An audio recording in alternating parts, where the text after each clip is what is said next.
Hey everyone, I'm Stefan Lin, And I'm Alex Yip. and this is the 20s Grind podcast. And in this podcast, we will be going over why you should be exploring your past and analyzing your past so that you can better prepare yourself for the future. And I just want to say that I know a lot of people, definitely a lot of friends, a lot of people I've met that just tend to stay away from trying to analyze a complex problem that occurred in their past. And I think it's like what really shocked me to learn was that we don't actually remember our past so that we have some kind of narrative to be like, oh, this is how I got here. We actually remember things from like a biological standpoint to be able to navigate the future. It's literally that the past is there so that we can use it so that whatever hurt us in the past won't happen again, and we can find a causal correlation with whatever happened that was bad or good in the past, and use that to effectively aim our future. And I think a lot of people often like, oh, this is like a bad time in my life, I don't want to think about it. But the fact is that if you have an emotional attachment to a certain memory, that is actually weighing down on you psychologically. That actually like increases your cortisol levels, which I don't know how many people come from like a sciencey kind of background, but it's a steroid hormone, and it's okay, like obviously it's in your body, you need it, but like at high levels, typically if you have like chronic stress, then typically your cortisol levels spike. And what that does is it like suppresses things like your immune system, and it's just like it also like decreases bone formation. It affects how you age, which is why like a lot of people, especially, I mean, I come from, well, I mean, our high school was like very AP heavy, right, Alex? Oh yeah, man. So For sure. like there was definitely that mentality of sleep is for the weak. It And was. like I remember it really having was.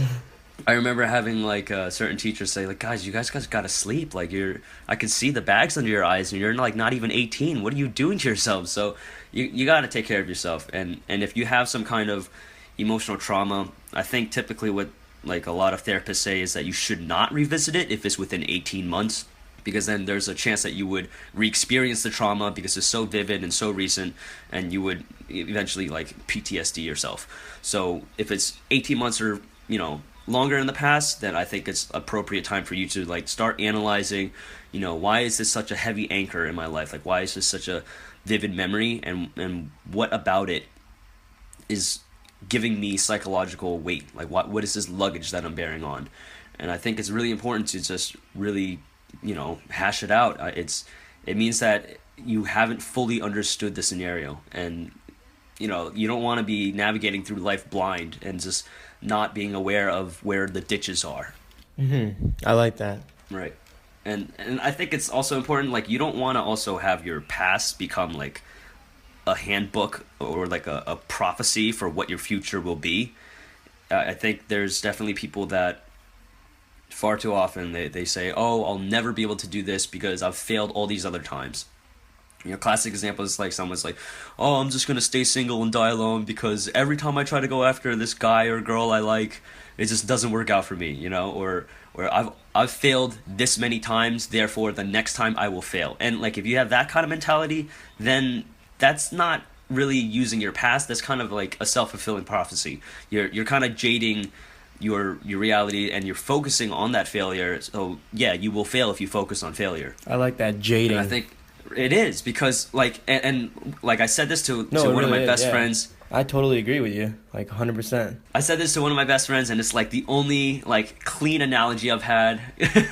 But it's like, what if you were one try short of learning to ride a bike and you just gave up? Like the very next try, you would have been able to just pedal on with no training wheels and ride a bike, and you said, you know what, screw it, I'm just riding a bike's not for me. I'm not going to learn how because I failed this many times. So I think it's important to have a very realistic approach and realize, okay, some things take time, right? Some things are going to take more than one trial. But I think it's also important to not pursue things that are, completely unrealistic. Like there's no way you're going to like flap your arms and suddenly fly, right? It's like the Kelly Clarkson song. You just have to, yeah, you have to have like a very realistic approach. But I think that your past is definitely something that you can utilize. And I think that, especially since, the podcast is 20s grind, I don't think anybody who's in their 20s has effectively and like thoroughly analyzed the last, like, let's say you're 18 and just going to college.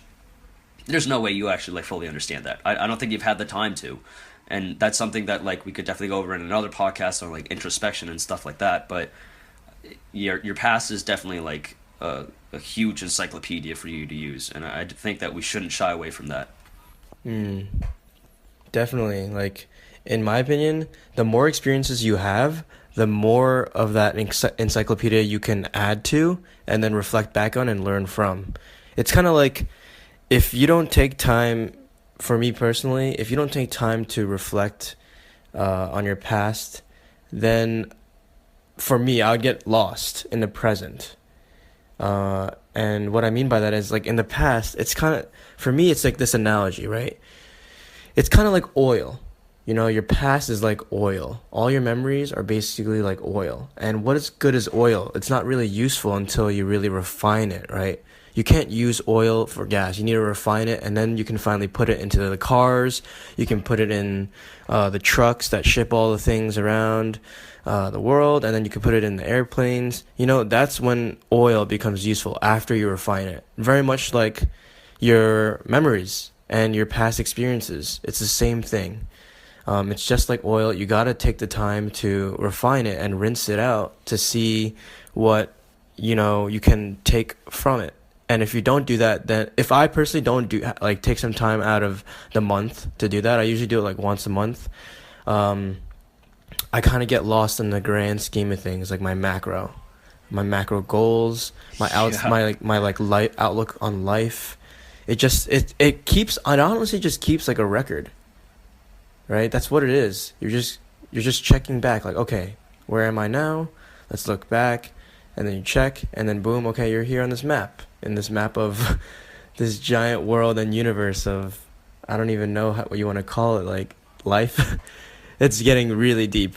We could talk. I don't want to talk about that, like, or lecture anyone on that. But in my opinion, that's what it really is, right? That's Yeah. it's crazy to think about it like that. And also another analogy, it's kind of like big data. I know big data is it's a huge buzzword. Data is not useful until you really, you know, use some software like Excel or Minitab or like Tableau to make it look all pretty, and then it's useful, right? When it's just sitting there, it's not useful. Yeah, for sure. I mean, I really like that analogy that you had with like the oil and how you have to like you have to dig for it, right? You have to dig into your past, you have to refine it before you can, you know, have some use out of it, before you can extrapolate some kind of lesson. Yes, a lesson. And then also, like, you were talking about perseverance before. I really like that. It's like if you were learning how to ride a bike and then you had to take one more pedal in order to learn, but you stopped, then you wouldn't have Yeah. learned. I mean, that's where it kind of gets iffy, right? Like you have to actually be honest with yourself whether or not, you know, you're training the correct way so that you could actually learn how to ride a bike, or are you trying to, I don't know, pedal with like your hands or something crazy, you know? Like you just have to be able to discern in a very realistic and not like a very pessimistic view, which, you know, I'll admit I do that a lot. Like Alex can even attest to that. I'm very pessimistic on like a lot of things, but 100%. but Stefan has a pessimistic side to him that no one wants to see. but it's also important just to, you know, look at your past as if you were almost like you're like diagnosing a friend or something, you know, like you're trying to help out your friend. You have to be honest with yourself. You have to be able to, you know, basically extract that from whatever feelings you have in the present and like look at it honestly, you know. Yeah.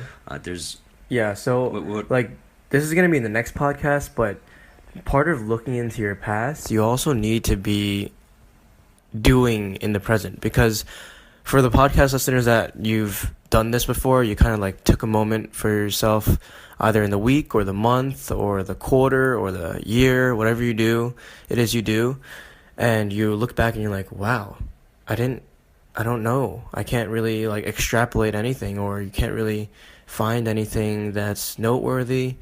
Then that means you're not fully in the present, which we will talk about in the next podcast, but it's kind of part of this one as well, because if you're not in the present, you're not going to have much to look back on and reflect on, right? Don't you agree, Stefan?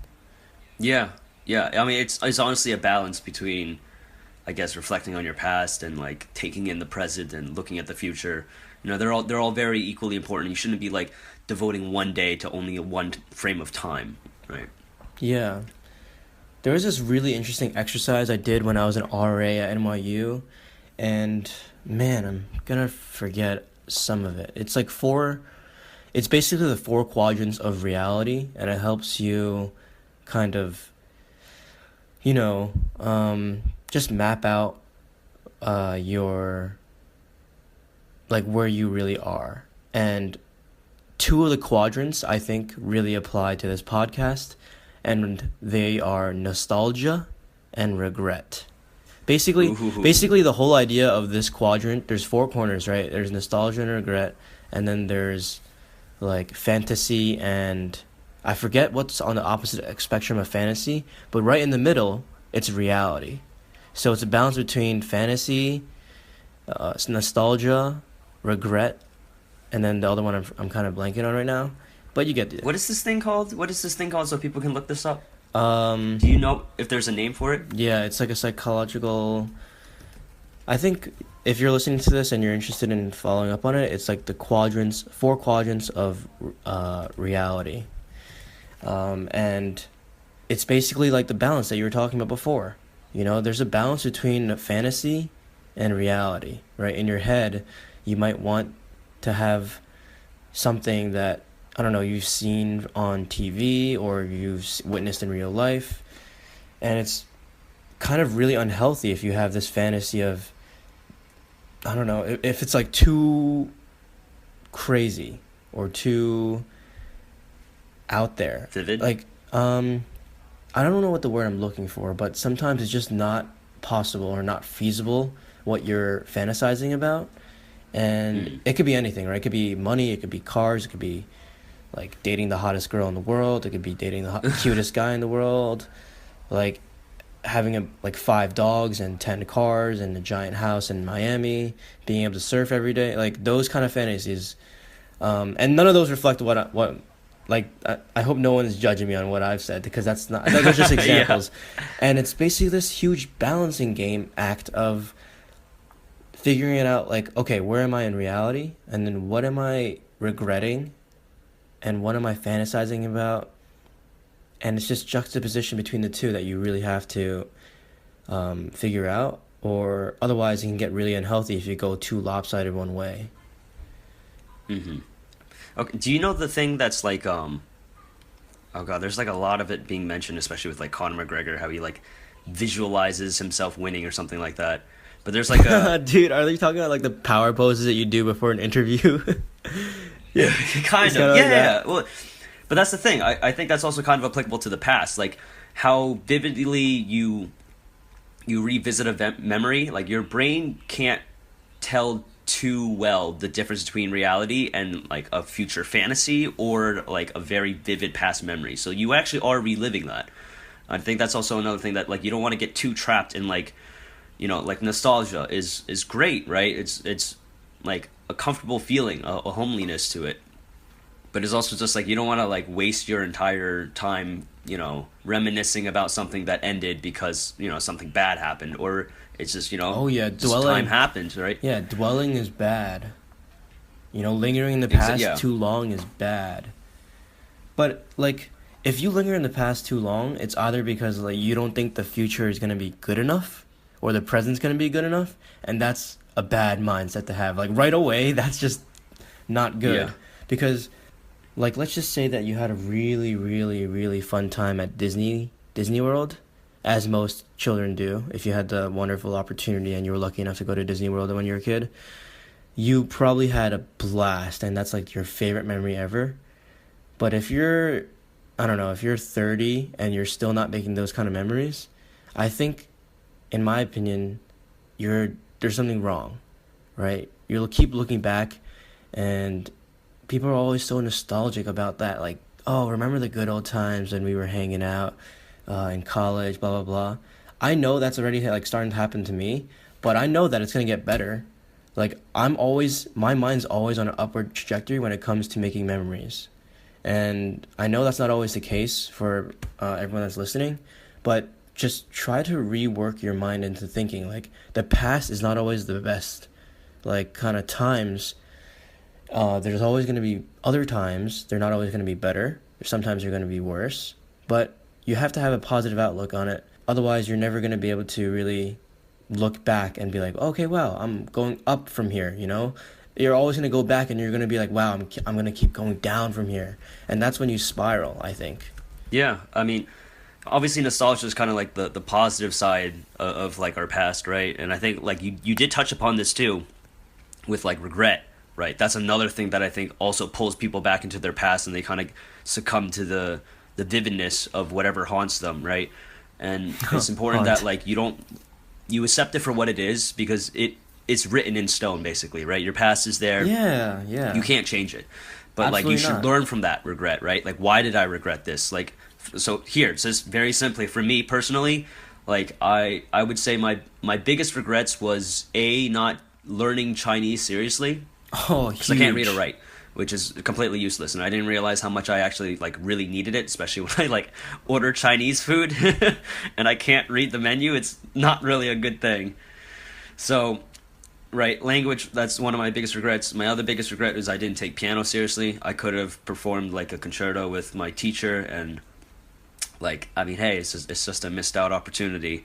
And like yeah, those things like linger in the back of my mind, but I don't have them pull me back into the past so much as I used them like you said like oil to like burn my present so that I could like okay, I'm going to go forward with my life and I don't ever want to experience this kind of regret ever again. Mm-hmm. So I mean, at least that's how I utilize my past to kind of, give fire to my present. So, yeah, everyone has regrets. I mean, I think that if you okay, but for me, I made this huge grand statement. I think I remember you telling me this last time we spoke. I said that I would literally at seventh grade, I had this huge moment in my life when I was playing RuneScape, right? One day. And, right, huge moment in my life. I was playing RuneScape. And I was looking at this Tumblr quote, right? You're not going to believe this, Stefan. It's going to be hilarious. And this Tumblr quote, and I tell everyone this, and it's kind of embarrassing, but I had this life revelation that when I was in seventh grade, and I read this quote, "Carpe diem," seize the day, and honestly, it changed my life because I had time right then and there, because I was like mining some rune essence or something like that, and basically, it told me it was like a direction to never have any regrets. Right? Never have any regrets. Don't look back and be like, wow, I can't believe I didn't do that. And so that's the day when I started to do everything. And I mean everything. I ran for student council. I was on the track and field team. I made varsity. I made up my own club. In high school, I did the entrepreneur club. I had to pitch it in front of the student advisory board, and then we had to pitch it in front of the principal 2 times, and then I got approved. Right? And then I did so many different things, and it all started because of that one little quote that I read on Tumblr while playing RuneScape. And that has like inspired me every day to like go out and get it, There's so much opportunity out there. And that is literally the basis of why I have so much useful data or oil, whatever you want to call it, whatever resonates with you best. So many great memories to reflect back on and learn from, and that is how I can set the right trajectory for me in the future. Hopefully that Yeah. made sense. I know that was a lot, but No, I like that a lot because what that quote did for you was that it changed it so everything that happened after from then, from seventh grade till now, like now when you look at that period of your life, I don't think you experienced that much regret, no, right? no, You don't I really don't. have I that don't. much. I always do things, even if I do something right. Let's say I pursue like a crazy opportunity and then I fail. I'm always glad that I at least did it and tried, Yeah, other than I not I trying really to. like that. Yeah. I really like that you have that kind of perspective where it's like even if you failed, you still get something out of it. You still treat it as a learning experience. And like a funny thing about like how your like the human brain works with like, you know, looking at those kinds of memories, looking at those interactions, looking at those failures, is that if you understand it completely, your brain will leave it alone. You won't have that kind of like that mental stress anymore. It won't burden on you anymore. It's not going to be regret.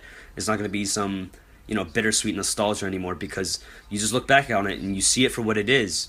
You see it as an opportunity that you took. Yes. And yeah, you failed, but you learned from it. Yes. And it's ultimately like all those itty bitty little incremental things is what steered you to where you are now. Yeah. And I'm sure you're at a much happier place now than like if you didn't hear that quote when you were in seventh grade. Course, maybe you took more. I would never want to live any other way. Seriously. And I encourage everyone, I'm not going to like instruct you to like find your own spark, right? I was just lucky. I wasn't even doing anything productive. I was just on RuneScape playing games. And then I came across that. But seriously, I think that has contributed to my fortitude and development as a human being. And moreover, like on a practical level, it has contributed to my perseverance when it comes to tackling new things in life. Everything in life. Right? I ran for student council. I had to stand in front of that huge crowd, and I was literally shaking, right? And you learn from each little thing, right? This is when you can learn from your past. When I was up on stage, I was literally shaking. My hands were shaking. And I was like so worried that people were going to watch me like, oh my God, look at Alex, look at that idiot. Like he's shaking, he's so scared, he's not going to be able to do the job, he's not competent enough, he can't even say a speech in front of the class. How is he going to be a student government body? Like how is he going to be an officer? And I was just so, and when I sat down next to my friends after my speech, I asked them, I was like, hold on, guys, did anyone see me shaking? None of them even bothered. None of them even cared, first of all. And then I realized, like, wait, no one is looking or no one's listening, right? Like, maybe 10% of people are listening, but my far majority of people are not even going to pay attention, right? And that kind of gave me the confidence to, you know, stand in front of a crowd. And I was like, wow, you're right. Like, people actually, the attention span is just not, it's sad to say, but it's just not there. And I use that newfound knowledge from that experience in the past, in the future of everything I do, speaking in front of a crowd. That is what I mean when I mean setting the trajectory in the future. That's a perfect example. And that's a perfect example, exactly. That's something that you experienced in your past that's like the most important lesson that you got out of that experience, right? I mean, yeah, sure, maybe, you know, you got the position and all that, but the bigger takeaway from you know, going for it was that it completely changed your behavior in the present and the future. Yes, it's not even about like with the position. It was just about the experience I had. You're so right. I didn't even think about that until like the moment you said that. I was like, wait, you know what? That experience was more meaningful than the entire like e-board position. It was called Student Advisory Board. I mean, I had a great time. All the people, our e-board was awesome. I'm not saying anything bad about that. I'm just saying I had more value from that one experience than everything else combined. Hands down, not a doubt. Wouldn't mind to go on the record about saying this. Like, it was just that. Yeah, I mean, becoming like doing the job as a CEO isn't that amazing. Like the process of getting there, that is what I'm essentially trying to refer to. That's beautiful though. I mean, like this is like kind of like the positive side of your past that you can look back on, because when you can extrapolate like useful lessons and you change your behavior for the present, and you know, like this trajectory that you've taken, obviously now you look back and everything from 7th grade till now, you don't have like regret on it, right? You look on it with like a sense of pride. None. Absolutely zero. None. And there's that momentum, man. There's that momentum there. I can hear it in your voice. You just want to keep it going. Like you know what I mean? Like I do. I really like, do. You're like almost proud of like who you've become, which is good. That's what we want. That's what we should get out of our past. Mm-hmm. So like I totally agree, and that's what I'm curious about too. Like podcast listeners, what is your past like? Do you have any kind of regrets at all, or do you have like a moment like I had, or do you guys do use a similar strategy as Stefan? I want to hear it in the emails and the comments, everything, because we can all help each other out. Like on a grand scheme of things, you can also get input from Stefan or I. Yeah, I mean, this is the 20s grind, and we're both also 22 what a tongue twister. We're both 22-year-olds, and we're Two 22-year-olds. and I Say mean that 5 times fast. that's yeah, but that's the grind. I mean, we're right there with you. So, let us know what you think. We're gladly, side by side. Signing off. I've never seen 'em like this before.